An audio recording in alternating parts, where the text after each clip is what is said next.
Sa pagdiriwang ng ika-39 na anibersaryo ng Cordillera Day, nananatili ang advokasya ng mga mamamayan sa rehiyon na makamit ang pagkilala bilang autonomous region. Nagbabalik si Jezreel Kate Lapizar sa sentro ng balita.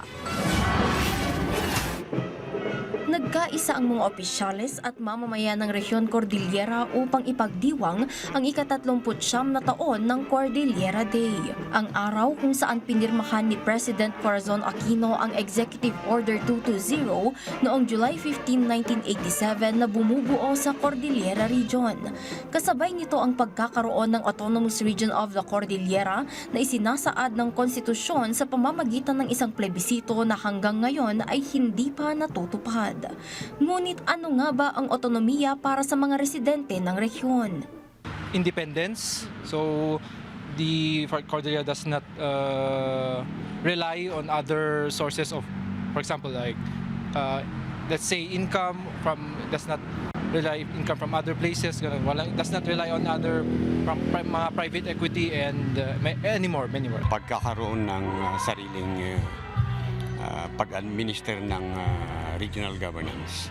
Ngunit para sa mga kabataang gaya ni Wendell, nakukulangan sila sa kampanya ng rehiyon patungkol sa autonomiya. Kasi medyo po, hindi po namin masyadong alam po ang anong ibig sabihin ng autonomiya. Kaya po, pero tinatry po namin alamin, kaya dumating po kami, tinig ng Cordillera po, upang alamin kung ano po ba ang ibig sabihin nito. Sa pinakaunang plebisito noong 1990, probinsya ng Ifugao lang ang bumoto ng pabor habang ang apat na lalawigan ay bumoto ng hindi sang-ayon sa pagiging autonomous region ng Cordillera. The Ifugao people approved the first plebiscite. Until now, majority of the Ifugao people go for autonomy. So, I think in Ifugao there is no question. Inalalakas natin yung mga lokal na pamahalaan na sa ganun ay bilang paghahanda kung mangyari man yung ating minibigay na autonomiya. Ang diwa kasi ng autonomy is for our communities, for our local government units to be able to provide better services to our people. Jezreel Kate Lapizar para sa Bayan.